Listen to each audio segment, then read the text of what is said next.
Over the next few months, I'm going to be pumping out some videos surrounding content on Jordan Peterson's book, Maps of Meaning. I don't, however, want you to view this as a book review series, but as a series that will discuss several topics that will give you wisdom and really help you going through life. I've talked a little bit about the shadow self on this channel, and I do want to elaborate a little bit more. I don't believe that anyone is fully good or fully bad. I believe that we're all both. Most people who lived in Germany during Nazi Germany probably considered themselves good. Many people who consider themselves good think that disagreeableness or assertiveness are not inherently good. They think that coming out on top of a disagreement is socially unacceptable. Friedrich Nietzsche said that cowardice masquerades as morality. So most moral people aren't moral. They're just too big of cowards to be themselves. Now, while you chew on that, let me tell you a story from the book by Jordan Peterson. I returned to university and began to study psychology. I visited a maximum security prison on the outskirts of Edmonton under the supervision of an eccentric adjunct professor at the University of Alberta. His primary job was the psychological care of convicts. The prison was full of murderers, rapists, and armed robbers. I ended up in the gym near the weight room on my first reconnaissance. I was wearing a long wool cape, circa 1890, which I had bought in Portugal, and a pair of tall leather boots. The psychologist who was accompanying me disappeared unexpectedly and left me alone. Soon I was surrounded by unfamiliar men, some of whom were extremely large and tough-looking. One in particular stands out in my memory. He was exceptionally muscular and tattooed all over his bare chest. He had a vicious scar running down from his collarbone to his midsection.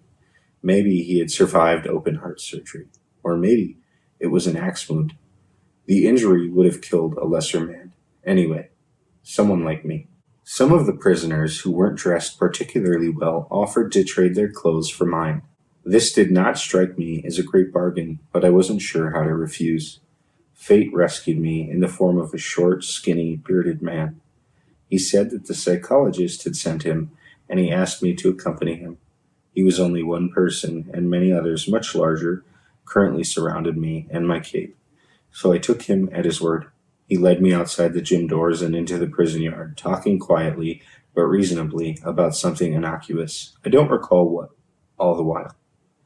I kept glancing back, hopefully, at the open doors behind us as we got further and further away. Finally, my supervisor appeared and motioned me back. We left the bearded prisoner and went to a private office. The psychologist told me that the harmless-appearing little man who had escorted me out of the gym had murdered 2 policemen after he forced them to dig their own graves. One of the policemen had little children and had begged for his life on their behalf while he was digging, at least according to the murderer's own testimony. This really shocked me. How could the man I had talked to, who was apparently so normal and so seemingly inconsequential, have done such an awful thing?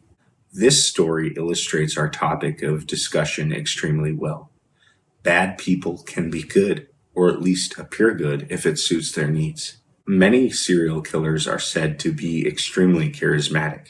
But if goodness always means weakness, then wouldn't these bad guys always win? Or to be good, do you have to have the ability to inflict harm, but the character to use that ability to defend yourself and others weaker than yourself? This really affected a young Jordan Peterson, and he began to have a series of nightmares.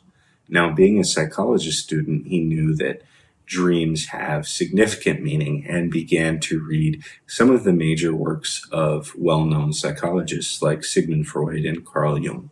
Here's a quote about the significance of dreams from one of Jung's works. The psychological elucidation of dream and fantasy images, which cannot be passed over in silence or blindly ignored, leads logically into depths of religious phenomenology.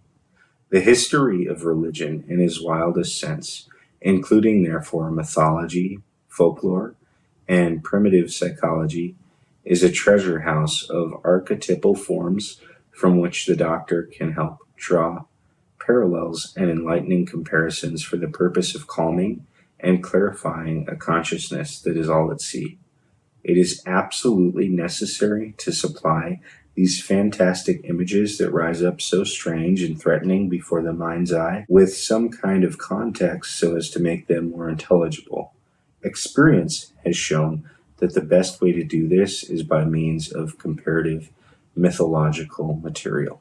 This is extremely fascinating, and it's the bridge I want to make between Jordan Peterson and Carl Jung as I move deeper into psychology on this channel and cover some of Jung's major works. Dreams have mythological significance in much the same way that religions do. They have meaning. They are trying to communicate something. And as Jordan Peterson began to study mythology and religion, his nightmares went away. Many times our unconscious mind will need our conscious mind to know something and will communicate in extremely bizarre ways until it does, like nightmares or reoccurring dreams. Little cliffhanger for you, but if you want some more, make sure to subscribe for some content next week and smash that like button for the YouTube algorithm. Thank you and have a great day.